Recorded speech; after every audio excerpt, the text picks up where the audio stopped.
संत महात्म्यांच्या पदस्पर्शाने पावन झालेली भूमी 12 ज्योतिर्लिंगापैकी आद्य ज्योतिर्लिंग म्हणून मान्यता मिळालेल्या औंढा नागनाथ यांना वंदन करतो. संत नामदेव महाराजांना वंदन करतो.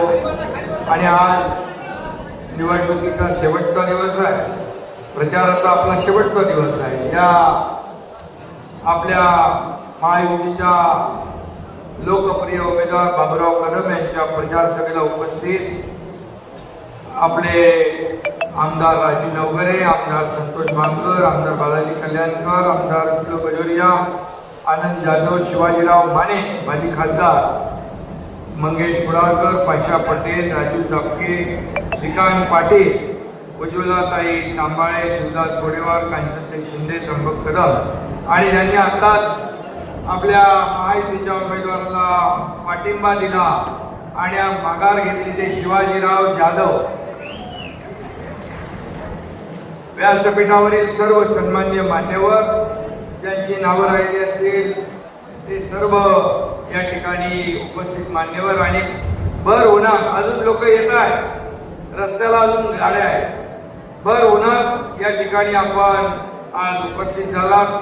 आज शेवटचा दिवस असल्यामुळे मला इथून वाशिम करून आज आपले केंद्रीय गृहमंत्री अमित शहा साहेबांचा अमरावती दौरा आहे, तिकडेही जायचं आहे. आणि म्हणून आपल्याला मी विनंती करायला आलोय. खरं म्हणजे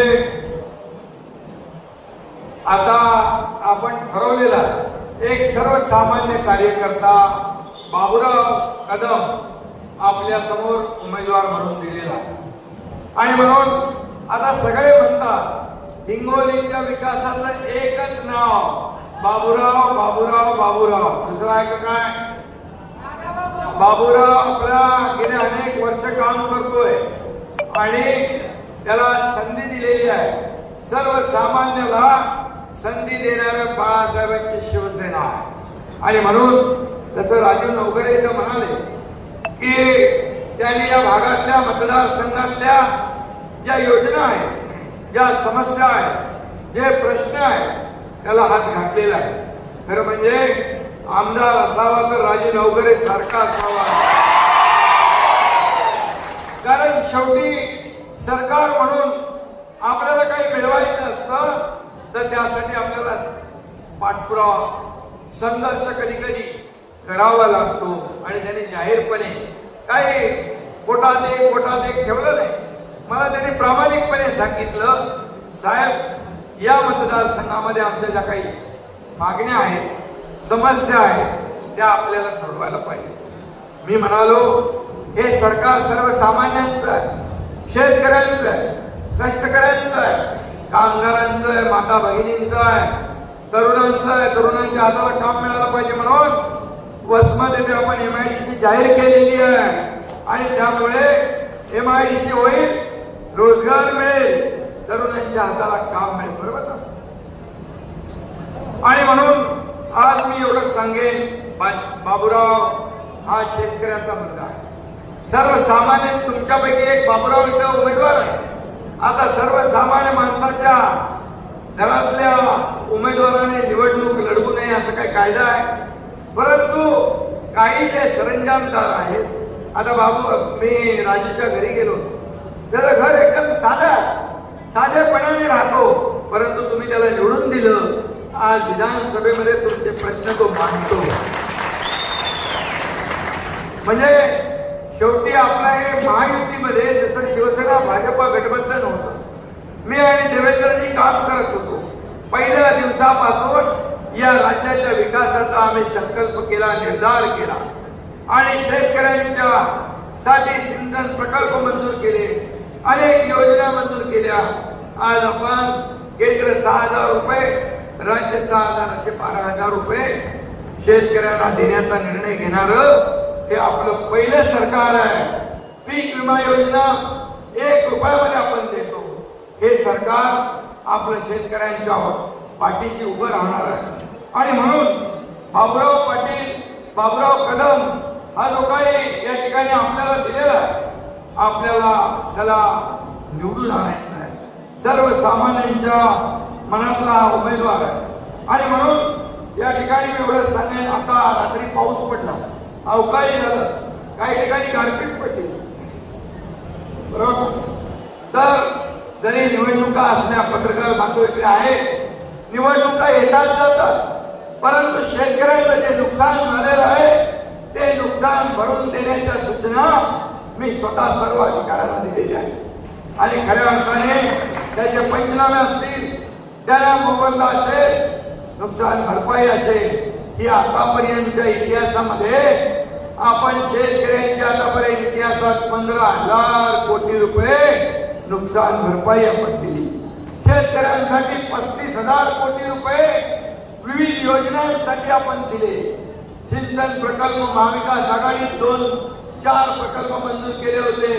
राजूला माहिती आहे आपण किती केले? 122 सिंचन प्रकल्प आपण मंजूर केले. हे पहिलं सरकार शेतकऱ्यांच्या पाठीशी उभं राहणार.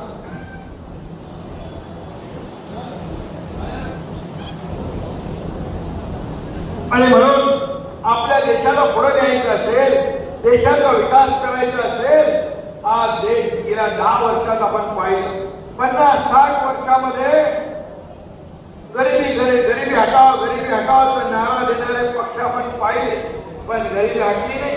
गरीब हटला, परंतु गरिबी नाही हटली. पण केंद्र सरकारने मोदी साहेबांच्या नेतृत्वाखाली 25 कोटी लोकांना गरिबीच्या रेषेच्या वर आणलं, दारिद्र्य रेषेच्या वर आणलं.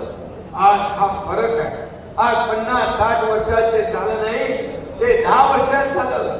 आज 10 वर्षामध्ये केलेला कारभार बघा आणि 50-60 वर्षात केलेला कारभार बघा. जर त्याची तुलना केली तर त्याची एका 10 वर्षाची हिमालय एवढी उंची जाईल आणि 60 वर्षाची एक छोटी टेकडी दिसेल. हा फरक आहे. आणि म्हणून सर्वसामान्यांसाठी अनेक योजना केल्या, शेतकऱ्यांसाठी, कष्टकऱ्यांसाठी, कामगारांसाठी, माता भगिनींसाठी. आपल्या सरकारने एकच ठरवलंय की हा शेतकरी आपला अन्नदाता, आपला मायबाप आहे आणि तरुण यांना रोजगार मिळाला पाहिजे, गरिबाला न्याय मिळाला पाहिजे, महिलांना न्याय मिळाला पाहिजे. ही भूमिका आपल्या सरकारची आहे. आणि म्हणूनच मी आज एवढंच सांगेन की समोरच्या लोकांकडे काही मुद्दे नाही. आरोप प्रत्यारोप शिवाजीराव म्हणाले की काय म्हणाले ते समोरचे लोक आज त्यांचं जेवढं आपण राजकारणात जेवढे वर्ष काम, तेवढं वय देखील त्यांचं नाहीये.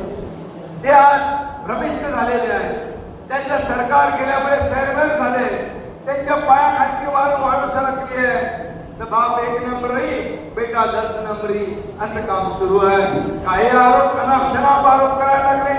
काय म्हणाले, काय नीच म्हणाले, नीच म्हणून शिवी तुमच्या मुख्यमंत्र्याला दिली. एका शेतकऱ्याच्या मुलाला ही नीच शिवी तुम्ही सहन करणार? अशा लोकांना तुम्ही जवळ करणार? आज शेतकऱ्याचा मुलगा मी पण आहे, शेतकऱ्याचा मुलगा बाबूराव कदम पण आहे. गोर गरिबांना आपण न्याय देण्याचं काम करतो. ज्या समाजातून आपण आलोय त्या समाजाला देखील, बहुजन समाजाला देखील ही शिवी दिली. मी काही बोललो नाही. तुम्ही आणखी शिव्या द्या. या शिव्यांचा हिशोब येत्या 26 तारखेला ही जनता मतपेटीद्वारे देणार आहे. आणि म्हणून मी एवढंच ठरवलंय, तुम्ही आरोप करा,